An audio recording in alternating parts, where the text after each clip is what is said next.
Hey there, my YouTube friends, how are you? Bob out on Black Betty with 2020 Electric Glide. Giving a road test to my, I don't know if you'd call it new toys, new equipment. I don't know if anybody hadn't heard the story. Last weekend drove down to Daytona. Simple reason, I'm not going to buy a helmet that I don't try on. And went to J&P Cycle. So it was already pretty busy a week from Bike Week, but staff was friendly. Good Lord, I tried on I don't know how many helmets. Kind of had this one in mind. I'm really believing in the white helmet now. And I like the module. But the HJC, I believe it's I-90. Good purchase, good grief. It is amazingly comfortable. I believe it's quieter than my LS2 Valiant. The LS2 Valiant just always fit, even with the increased size on the cheek pads and everything, or decreased size. So I went to a larger size and it just wasn't comfortable. It was functional. I like the fact that it flipped all the way upside down with the chin piece. But, comfort's a biggie. So I don't know if this guy's up here going to turn or if he's just practicing his turn signals.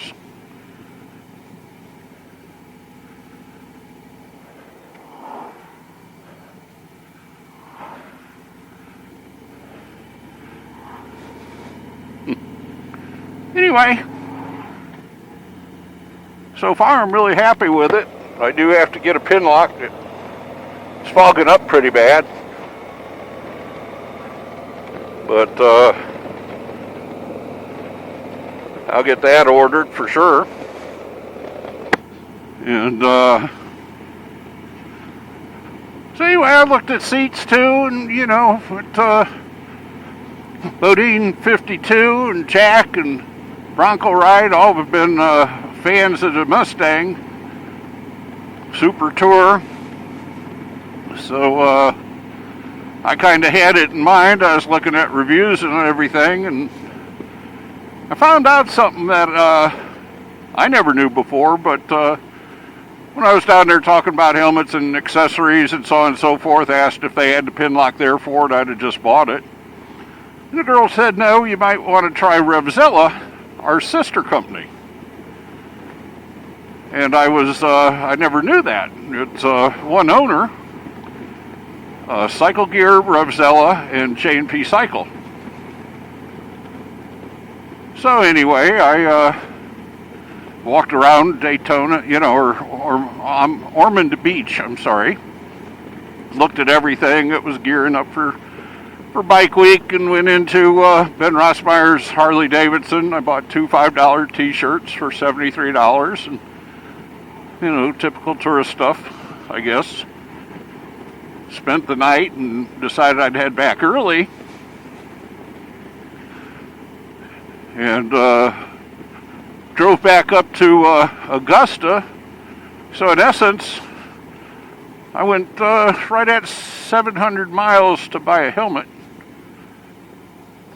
And I'm glad. But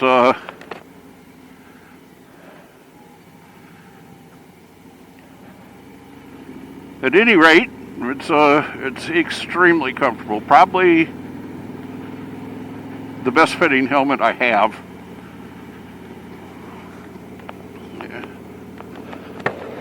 And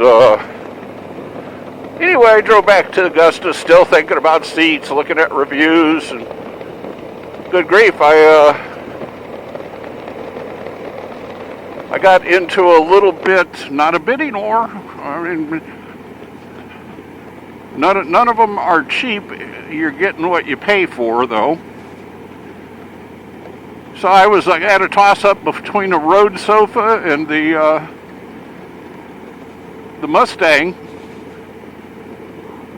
So the next, I think it was Monday, I called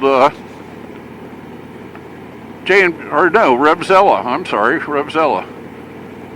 And a young lady that answered the phone, I mean, it was very, very helpful. I said, all right, which one?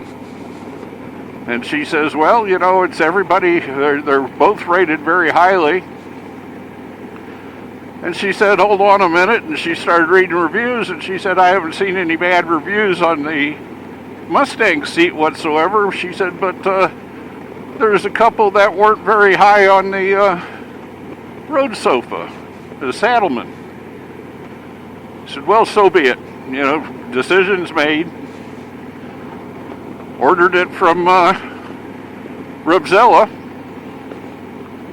And I guess it was about 2 o'clock in the afternoon. And the next thing I know, on Tuesday, it was out for delivery. That's pretty good service. So it's anyway, I had it set to the shop I run. And we closed evidently before it got there, but whatever, the next day I had it. So I was pretty pumped and took it to the house, and I was sure weighed a lot more than my tall boy. So anyway, I was ready to get it on, ready to start breaking it in. I don't know, I'm sure you're all familiar with how a Harley seat mounts, slips under the tongue by the tank, and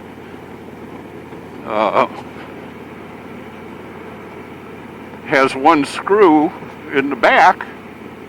It's got a clip on it that holds it up into the inner fender, because there's certainly no room to get your hand up in there whatsoever. So anyway, I unboxed it and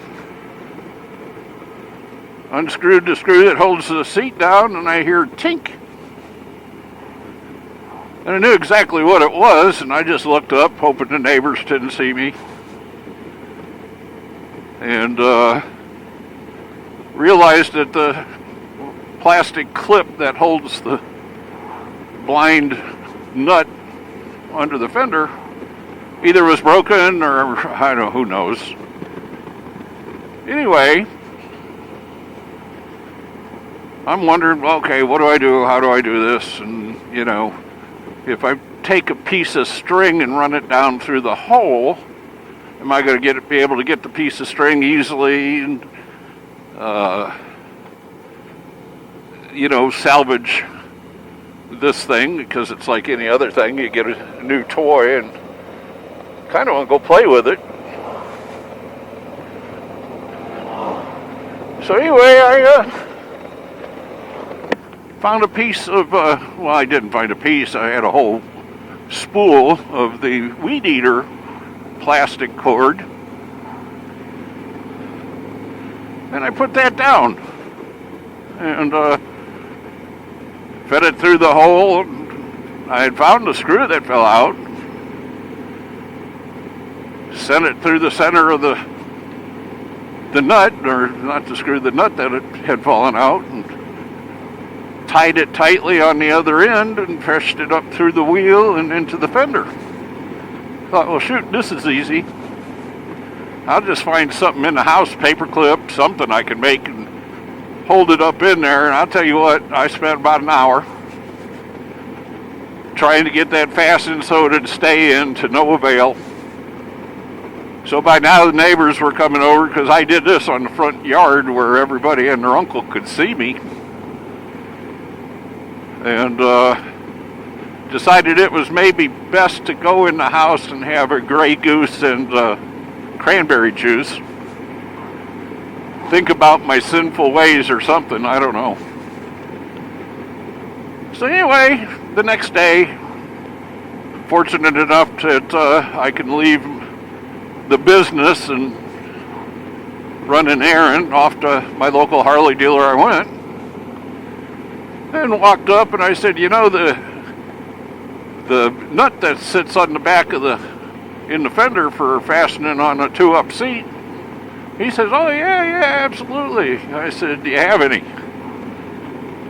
he said, well, let me look. And of course he looked. He says, yeah, we got 2 of them here. I said, I want them both.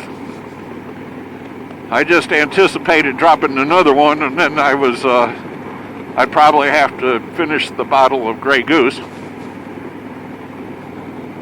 But anyway, the next day, of course, I left early because I had to finish my seat. That was last night.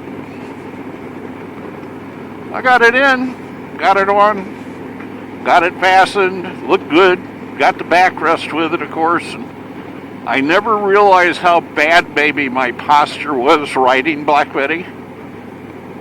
Because now I sit up and I'm looking over the windshield just fine. I'm really going to like this, just needs to be broke in. But wanted to get this all done if it was conceivably possible, because TennWingman and I are riding down to Daytona. Going down on the 11th, there's good meetup with the Badgers and good grief, just Road Therapy, Stevie Fox, a bunch of motovloggers. I'm really looking forward to it. So I'm pretty blessed to be able to, if I want something, do it. But it kind of took me a long time to get to that point. And another thing, I'm not getting any younger, so if it feels good, do it.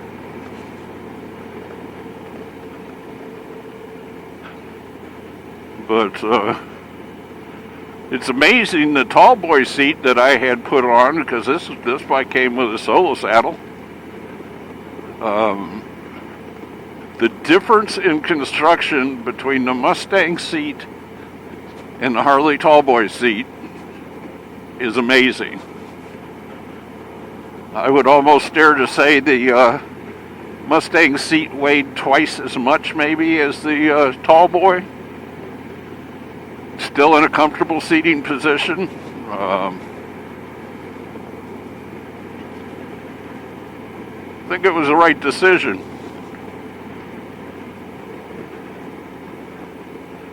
But definitely enjoying this backrest, I'll tell you what, and it's built into the seat, so it's not a fender bout that the Harley seats have to have. And I did not get the heated seat for a simple reason: I'm in Georgia. But I think it'll be good. Looking forward to next Friday. And we're heading down, and we'll stay the northern side, just south side of Jacksonville, and then go down for the meetup Saturday. And really looking forward to it. First time I've seen TennWingman since we had gone up to VAM and he got so ill. But I'm hoping to see a lot of people down there, and if not, we'll see everybody at VAM 22, which is into July. And big shout out to Mr. G 1965 and 10 Rides and Blue Bike and Doyle. They've really gone out of their way, and it makes it a blast. But just wanted to give a shout out, let you know what I'm doing. I showed you the little video of the toys and the helmet and the seat, and who could ask for more? But y'all have a great weekend, and know I care. Take care, everybody.